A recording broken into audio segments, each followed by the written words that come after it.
Pada pembahasan yang lalu kita sudah membaca sedikit, kita sudah jelaskan sedikit kitab Bidayatul Hidayah yang dikarang oleh Imam Al-Ghazali. Kita bahas mengenai Bismillahirrahmanirrahim. Cuma Bismillahirrahmanirrahim itu panjang penjabarannya dan tidak mungkin kita akan sampaikan di sini.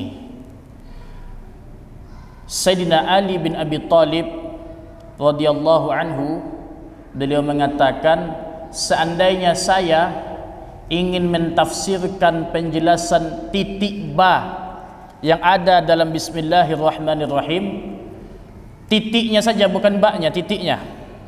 Kalau saya ingin menjelaskan, kata Sayyidina Ali, titik ba di dalam Bismillahirrahmanirrahim, maka itu kalau ditulis itu catatannya itu bisa dibawa oleh 70 ekor onta.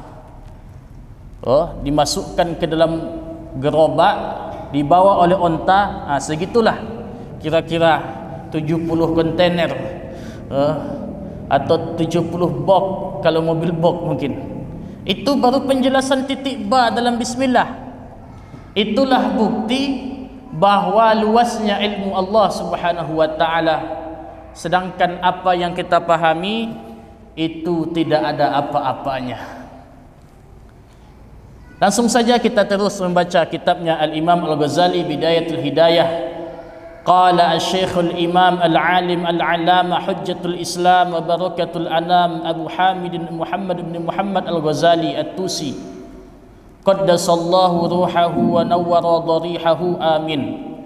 Beliau mengatakan, alhamdulillahi, segala puji bagi Allah, haqqa hamdih, dengan pujian yang sebenar-benarnya. Wassalatu wassalamu ala khairi khalqihi Muhammadin rasulihi wa abdih, dan rahmat serta salamnya semoga tercurah kepada sebaik-baik ciptaan Allah, yaitu Nabi Muhammad sallallahu alaihi wasallam, rasulihi wa abdih, sebagai rasulnya dan hambanya, wa ala alihi, dan kepada keluarganya, wa sahbihi, serta para sahabatnya, min ba'dihi, sesudah beliau. Pertama, Imam Ghazali mengatakan alhamdulillah, adapun segala puji bagi Allah. Itu kalau diterjemahkan oleh Quran Kemenak begitu, ada segala puji bagi Allah. Kenapa kok para ulama menterjemahkan ke bahasa Indonesia dengan segala puji? Karena pujian itu terbagi 4. Ada kalanya Allah memuji dirinya sendiri. Dalam Quran Allah memuji dirinya sendiri. Ada kalanya Allah memuji ciptaannya. Contohnya Allah memuji Nabi. Nabi dipuji oleh Allah, apanya? Akhlaknya.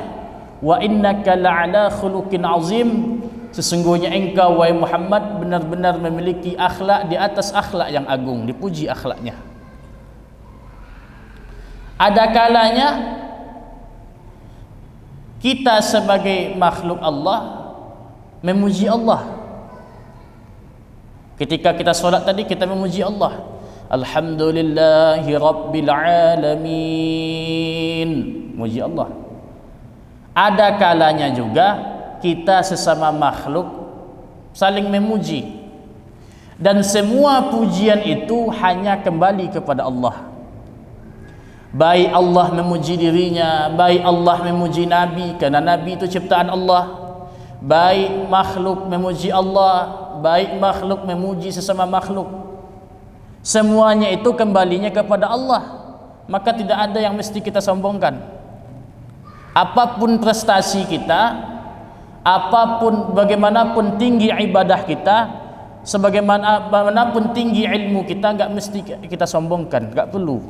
Karena semuanya itu hanyalah amanah yang diberikan oleh Allah Subhanahu wa ta'ala. Haqqa hamdih, dengan sebenar-benarnya pujian, dengan pujian yang sebenarnya. Ini menjelaskan kelemahan kita.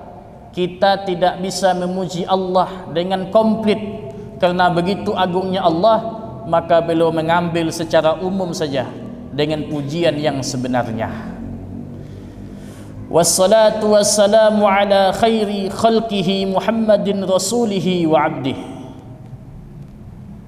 Salawat dan salam semoga tercurahkan atas baginda Nabi Muhammad sallallahu alaihi wasallam, sebaik-baik makhluknya. Siapa beliau? Rasulihi wa abdih. Beliau ini merupakan utusan Allah dan hamba Allah. Kalau kita ini Pak ngaku-ngaku hamba banyak, bahkan saking pedenya kita ini mengaku hamba Allah, infak pun kita di masjid enggak nulis nama kita. Dari siapa ini? Dari hamba Allah. Kenapa kok kita pede itu? Karena kita enggak mengerti terkadang apa definisinya hamba. Nah, apa definisinya hamba? Itu penting.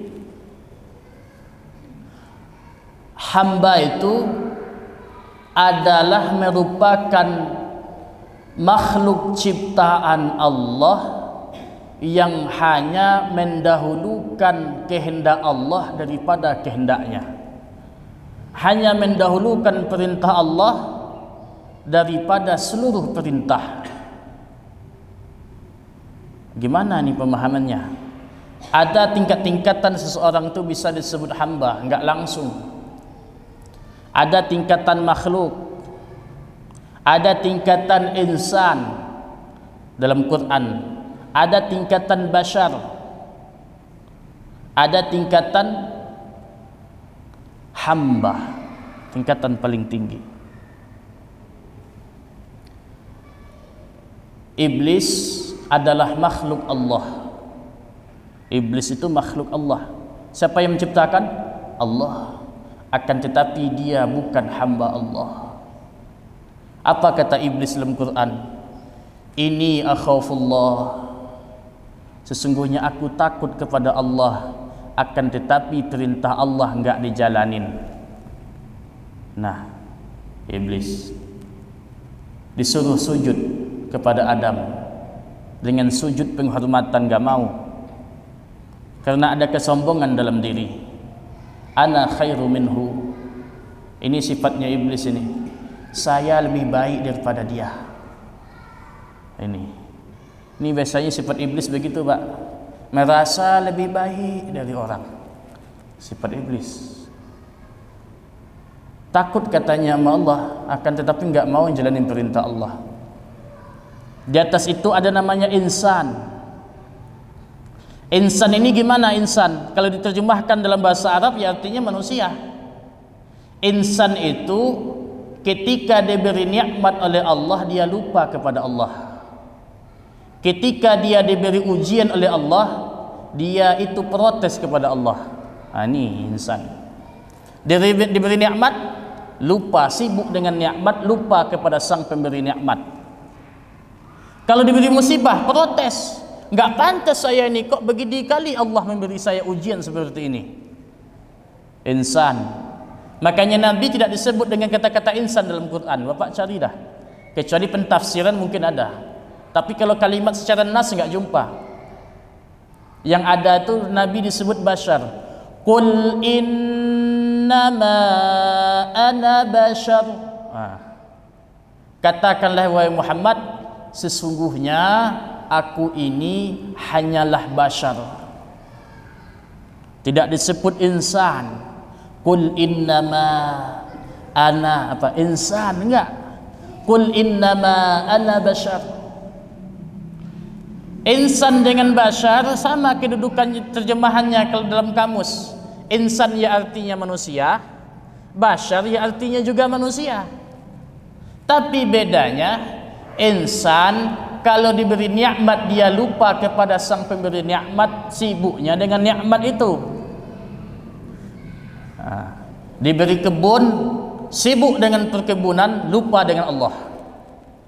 Ada nggak kira-kira orang begitu Pak di sini? Mana orangnya? Nah, insan kalau diberi musibah protes. Yo. Ini namanya insan. Baca aja dah. Dalam Quran banyak itu yang jelaskan begitu. Idza mabtalahu, macam-macam lah. Fayaqulu rabbi ahanan, banyak dalam Quran itu penjelasannya banyak. Nah, di atas itu ada namanya bashar. Nabi disebut dua dalam Quran. Yang pertama bashar, yang kedua hamba. Bashar tadi kul innama ana bashar. Yang kedua hamba. Subhanalladzi asra bi'abdihi laylan minal masjidil harami ilal masjidil aqsa alladzi barakna haulah. Subhanalladzi asra bi'abdihi, disebut dia itu hamba. Bashar gimana Pak kalau bashar? Bashar itu tingkatan makom bashar. Kalau diberi nikmat dia syukur, diberi ujian dia sabar. Nah, ini dah enak ini. Diberi nikmat dia syukur sama Allah. Kalau diberi ujian sabar. Ada tingkatan yang lebih tinggi daripada itu, namanya hamba. Hamba ni ciri-cirinya diantaranya kalau diberi nikmat syukur, diberi ujian juga syukur. Gimana kira-kira? Bapak-bapak dah begitu belum? Kalau saya belum nih kayaknya. Itu diajarin Nabi. Nabi mengajarkan dalam kitab-kitab hadis, kita tengok ketika mendapatkan nikmat, Nabi mengajarkan doa alhamdulillahilladzi bi ni'matihi tatimmus shalihat. Ini ketika diberi nikmat, Nabi ngajarin syukur, alhamdulillah. Diberi musibah, Nabi ngajarin syukur juga, alhamdulillahi ala kulli hal. Syukur enggak? Tapi yang bisa lapang hatinya begini nih hamba. Masya Allah, hamba. Diberi nikmat syukur, diberi musibah syukur. Kenapa? Karena dia yakin, dia percaya bahwasanya semua nikmat dan musibah itu kalau dari Allah, pasti itu yang terbaik dari Allah untuk dia. Secara zahir mungkin itu bentuknya musibah, akan tetapi itu bisa jadi adalah satu kebaikan dari Allah. Makanya Nabi SAW bersabda dalam Sahih Al-Bukhari, "May yuridillahu bihi khairan yusib minhu." Siapa orang yang diinginkan kebaikan oleh Allah pada dirinya, yusib minhu, maka Allah beri dia ujian musibah. Itu ditata itu hati kita di situ, benar apa enggak? Itu tingkat-tingkatan tadi. Kira-kira kita ini dah sampai makam hamba belum ini? Tapi kan Masya Allah, itulah kita belajar. Mudah-mudahan kita benar-benar menjadi hamba Allah yang hakiki. Itu Rasulihi wa abdih, itu disebut oleh Al-Imam Al-Ghazali. Lanjut kita aja. Amma ba'du, adapun sesudah bismillah, alhamdulillah, salawat kepada Nabi, para sahabat, pada keluarga Nabi. Amma ba'du, ini Imam Ghazali ngajarin sama kita nih, ini penting ini.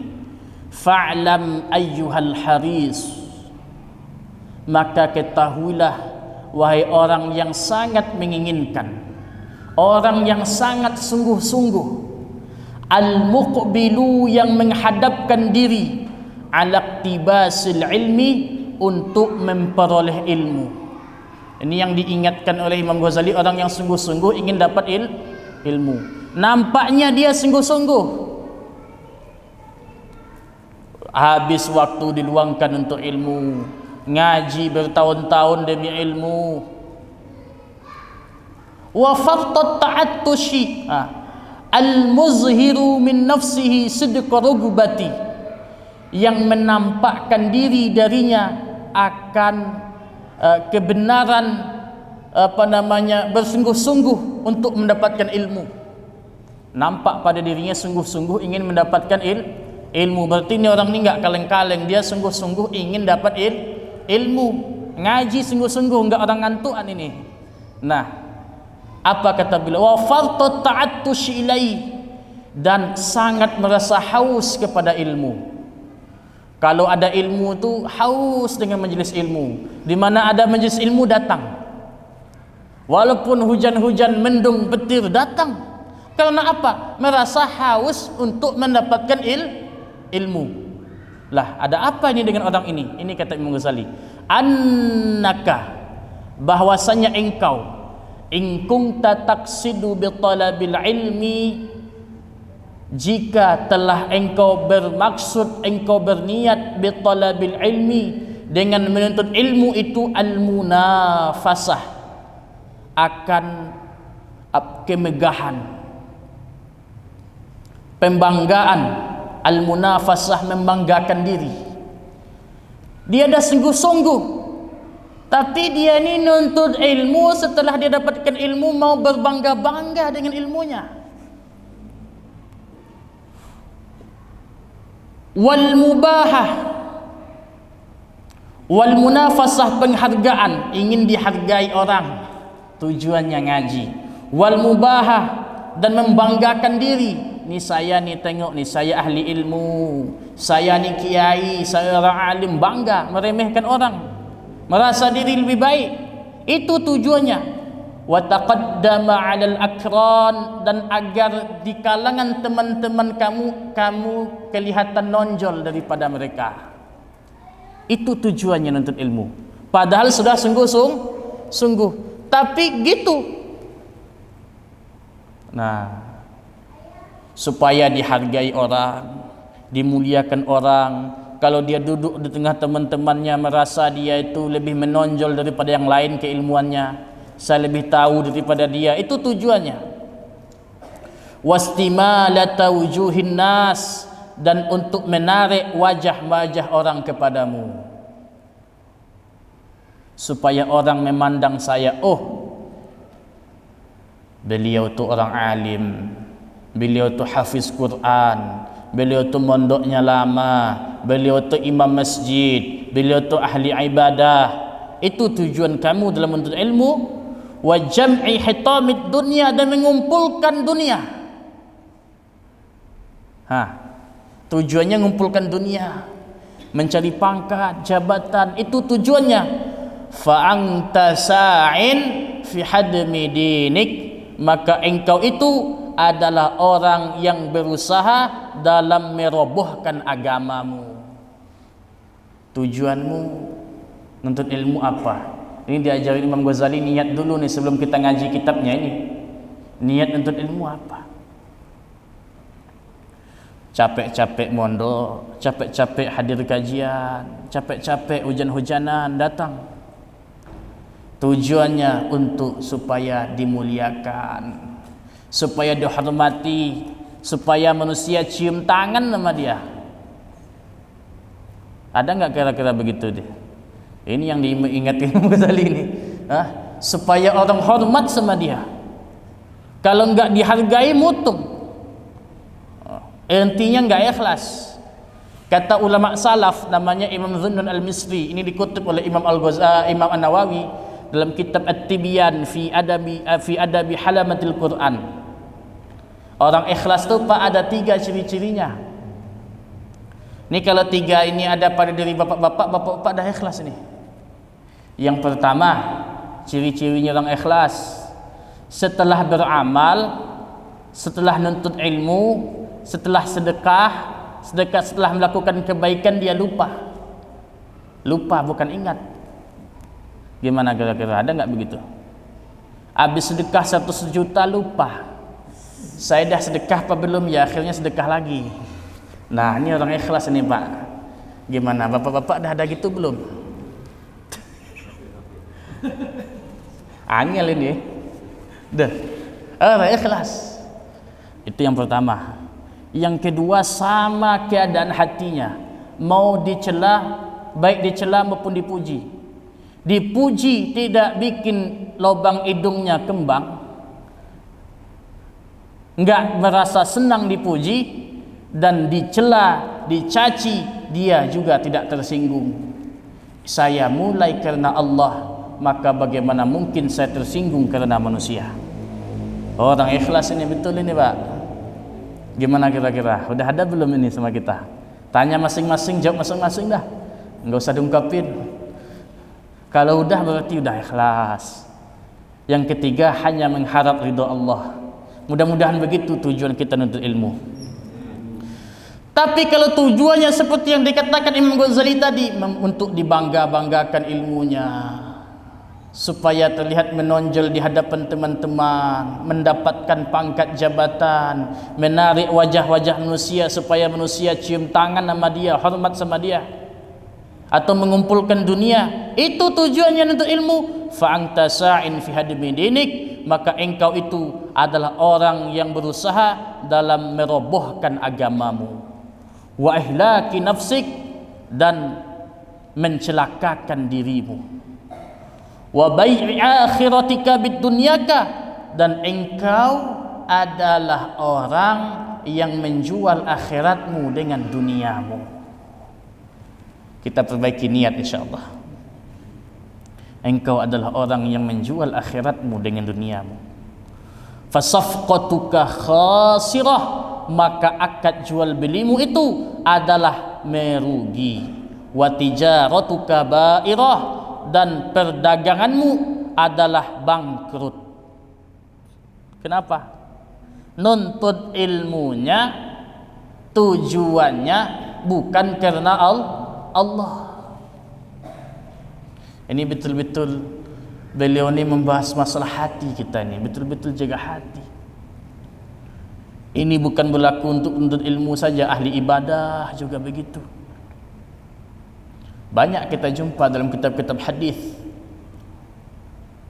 Ada 3 kelompok yang pertama kali dimasukkan ke dalam neraka. Yang pertama adalah seorang ulama. Ini orang alim, hafiz Quran. Ini orang pertama kali ini dimasukkan ke dalam neraka. Ditanya nanti di akhirat, siapa dia yang pertama? Orang yang menghabiskan umurnya untuk ilmu, dari kecil sampai gede nuntut ilmu, dan dihabiskan juga sisa umurnya untuk menyebarkan ilmu. Ditanya di akhirat, apa niatmu? Saya niat hanya karena engkau ya Allah. Engkau bohong. Niatmu adalah untuk supaya dapat pangkat, supaya dapat dunia, supaya dihormati orang, supaya orang-orang cium tangan sama kamu, bukan karena aku. Maka ditarik wajahnya, dicampakkan ke neraka. Pertama ini. Yang kedua, ahli sedekah dermawan. Di mana ada masjid bangun, dia sedekah habis-habisan. Bagus. Infak, sedekah. Di mana ada pembangunan pesantren, ikut. Di mana ada majelis kebaikan, ikut. Apa niatmu di akhirat? Hanya karena engkau ya Allah. Engkau bohong. Niatmu menginfakkan harta, tujuannya adalah supaya engkau dijuluki oleh orang sebagai orang yang dermawan. Dan itu sudah engkau dapatkan. Diseret wajahnya, dicampakkan ke neraka. Yang ketiga, orang mujahid, berjuang habis-habisan membantu agama Allah, tergores lehernya oleh pedang. Apa tujuanmu? Ternyata juga bukan karena Allah, dicampakkan ke neraka. Hati-hati kita, mesti ikhlas. Fannas kulluhum halka illal alimun. Manusia semuanya akan celaka kecuali orang yang berilmu. Wal alimun kulluhum halka illal amilun. Orang yang berilmu pun akan celaka kecuali orang yang mengamalkan ilmunya. Wal amilun kulluhum halka illal mukhlisun. Orang yang beramal pun akan celaka kecuali orang-orang yang ikhlas. Wa mukhlisun ala khatarin azim. Dan orang yang ikhlas itu dia berada dalam bahaya yang sangat besar. Dia mesti bisa menjaga keikhlasannya sampai menghadap Allah. Mudah-mudahan kita jadi ahli ikhlas. Tujuannya bukan karena Allah. Wati engkau menjual wa bai'i akhiratika bid dunyaka, engkau menjual akhiratmu dengan duniamu. Fasafqatuka khasirah, maka akad jual belimu itu adalah merugi. Wa tijaratuka ba'irah, dan perniagaanmu adalah bangkrut. Wa muallimuka mu'inun lak, dan guru yang mengajarkanmu kalau dia tahu kalau kamu niatnya salah tetap diajarin, itu seperti orang yang membantumu ala isyanik, atas kemaksiatanmu. Ada guru tahu nih, ini kalau dia untuk ilmu gunanya ini kalau tahu kena juga gurunya. Wa syarikun laka fi khusranik, dan dia bersekutu denganmu dalam kerugianmu. Wa huwa ka bai'i sayfin fi qat'it tariq, gurumu itu seperti orang yang jual pedang kepada perampok jalan, tukang begal. Udah tahu tukang begal kok dijual pedang sama dia, udah jelas gunanya itu untuk merampok, kok dijual pedang. Kama qala sallallahu alaihi wasallam, sebagaimana sabdanya Rasulullah sallallahu alaihi wasallam, man a'ana ala ma'siyatin, barang siapa yang menolong kepada perbuatan maksiat, walau bisyarti kalimatin, meskipun dengan sepotong kalimat, enggak satu kalimat sepotong, dia bilang begini, bu, orang paham artinya bunuh, dia cuma bilang bu tok, dalam bahasa Arab uq, orang paham itu uqtul, bunuh. Terjadi pembunuhan karena dia bilang kasih kode bu.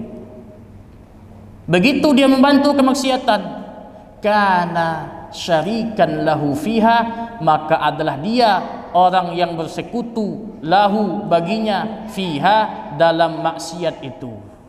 Hati-hati kita Pak, ada majelis maksiat tahu dibiarin aja, bahkan ditolong malahan. Hati-hati, insyaallah bisa dipahami Pak ya. Ini hati-hati. Wa in kanat niyyatuka, dan jika ada niatmu, wa qasduka, dan tujuanmu, bainaka wa bainallah, antaramu dan antara Allah Ta'ala, min talabil ilmi, dari menuntut ilmu itu, al hidayah, tujuannya adalah untuk mendapatkan hidayah. Maka niat kita ini untuk mendapatkan hidayah, duna mujarradir riwayah, bukan untuk menjadi seorang penceramah tok tujuannya, supaya bisa ngomong di depan, supaya kelihatan alim, bukan itu tujuannya, tapi tujuannya adalah hidayah. Fa'abshir, maka bergembiralah, fa innal malaikata, karena sesungguhnya para malaikat, tabsutulak, akan membentangkan ajnihataha, sayapnya bagimu. Orang ilmu, malaikat membentangkan sayapnya menaungi orang yang menuntut ilmu. Sebagian ulama mentafsirkan sayapnya malaikat jadi alas tempat duduknya orang yang menuntut ilmu. Itulah idza masyaita, apabila engkau pergi menuntut ilmu, malaikat membentangkan sayapnya. Wahitanul bahri, dan ikan-ikan di lautan, tastaghfiru laka, akan memohonkan ampunan untukmu. Ini bapak-bapak nih kalau ikhlas sekarang, malaikat tidak henti-hentinya memohonkan ampunan, ikan-ikan di lautan memohonkan ampunan kepada orang yang menuntut ilmu. Ini kita ini yang doakan bukan imam habis salat tadi aja nih, para ikan-ikan di lautan pun mendoakan orang yang menuntut ilmu. Idza sa'aita, apabila engkau pergi untuk menuntut ilmu. Ini pentingnya niat yang ikhlas. Mudah-mudahan kita menjadi hamba Allah yang ikhlas. Gimana kira-kira? Ciri-ciri ikhlas tadi ada belum ini? Dah habis waktunya Pak? Hah? Dah. Inilah pentingnya ikhlas. Menjaga niat. Kapan kita jaga? Kapan sampai kita menghadap Allah? Ada orang ikhlas 10 tahun yang lalu dia ikhlas wakafkan tanahnya untuk masjid contohnya. Ikhlas 10 tahun yang lalu, tapi 10 tahun yang akan datang dia nggak ikhlas lagi. Coba kalau saya jual tanah yang pinggir jalan itu yang saya wakafkan untuk masjid itu, berapa harganya sekarang? Hilang ikhlasnya. Padahal dulu sudah ikhlas. Hilang ikhlas. Masya Allah. Nah, inilah orang yang memiliki sifat ikhlas seperti yang tadi. Itulah sifat ikhlasnya seorang hamba. Sifat ikhlasnya seorang hamba. Berat itu Pak. Dipuji enggak merasa senang, dicaci enggak merasa sakit hati. Gimana kira-kira? Pengurus masjid biasanya sering di itu tuh, di demo itu setahu saya. Saya pernah ngurusin masjid Pak. Nah gimana itu kalau ngurus masjid? Siap tahan banting. Ya enggak, pengurus masjid. Iya. Imam salat siap dipuji, jaga hati. Dicela juga jaga hati. Para dai, ahli-ahli ibadah, ahli sedekah, semua kita hamba Allah. Jaga niat, luruskan niat kita hanya karena Allah, bukan untuk yang lain. Alaika bil ikhlas. Hendaknya kita itu membawa keikhlasan dimanapun kita berada. Ini berat ini perkataan Imam Ghazali. Mudah-mudahan kita bisa mengamalkan ini. Sampai sini aja dulu Pak. Mungkin ada yang mau ditanyakan mungkin. Boleh. Ini kita baru mukadimah ini, Pak Haji.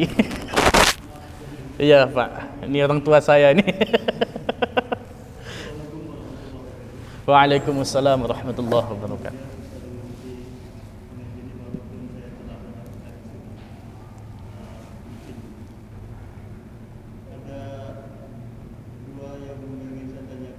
Ya, mudah-mudahan bisa dijawab. Tadi yang disebutkan adalah yang tertinggi itu adalah hamba. Yang perlu saya tanyakan, apa bedanya hamba dengan abdi? Dengan abdi. Ini yang pertama. Kemudian yang keduanya adalah tentang ikhlas tadi. Tolong nanti ditegur, diluruskan apa yang akan saya sampaikan. Bahwa saya sering bilang orang ada orang yang pinjam uang atau pinjam barang, namanya pinjam, ini pinjam, Pinjam hutangnya. tetapi tidak dibayar-bayar. Ketika ini saya ceritakan, saya disuruh mengikhlaskan, tetapi saya bilang tidak bisa. Bagaimana jawaban saya yang saya mengatakan tidak bisa? Karena orang itu meminjam tetapi tidak mengembalikan. Tidak mengembalikan hutang. Yang maksudnya disuruh mengikhlaskan sebagai sedekah. Terima kasih. Insyaallah. Luar biasa. Yang pertama tadi pertanyaan beliau, apa bedanya hamba dengan abdi?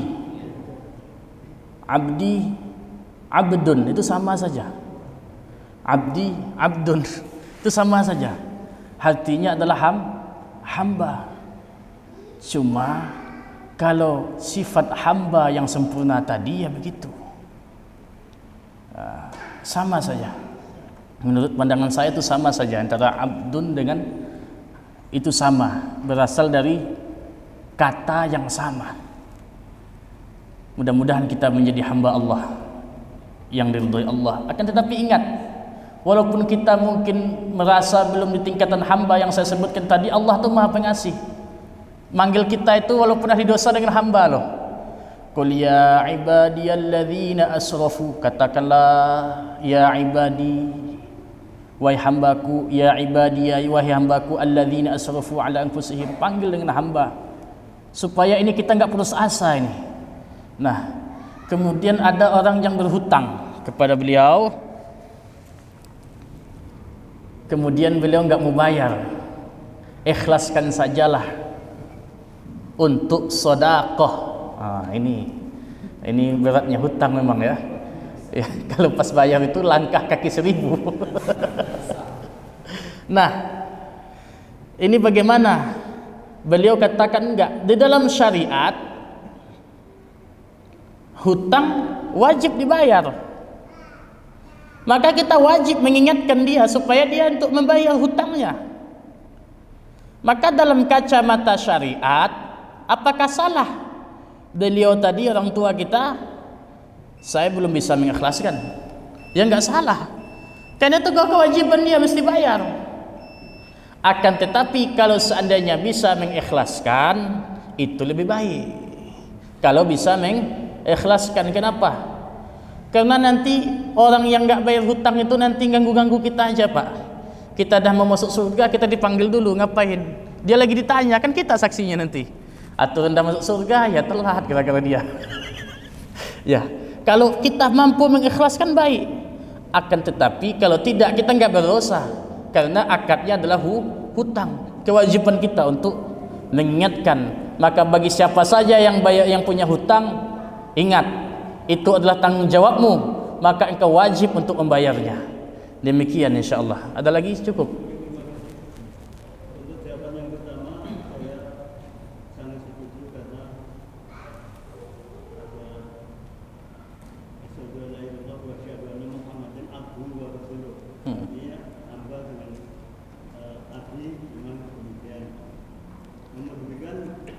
Yang kedua, yang tentang mengikhlaskan, saya tahu bahwa mengikhlaskan sesuatu itu lebih baik, tapi itu tidak memberikan edukasi kepada orang yang nanti menjadi kebiasaan. Dan itu beda, kecuali apabila orang itu tidak dalam kondisi yang sangat valid, tidak mungkin lagi kita tagih, baru kita ikhlaskan. Ada niat untuk mengikhlaskan. Tapi kalau orang itu memang leleng, lebih itu menjadi kebiasaannya, hutangnya kemana dan begitu terus. Apa itu ditoleransi dengan ikhlas? Kan salah. Enggak salah. Menjadikan edukasi yang tidak benar. Iya, kebiasaan. Mengapa saya mengatakan tidak bisa? Ya, bagus Pak Haji. Dan saya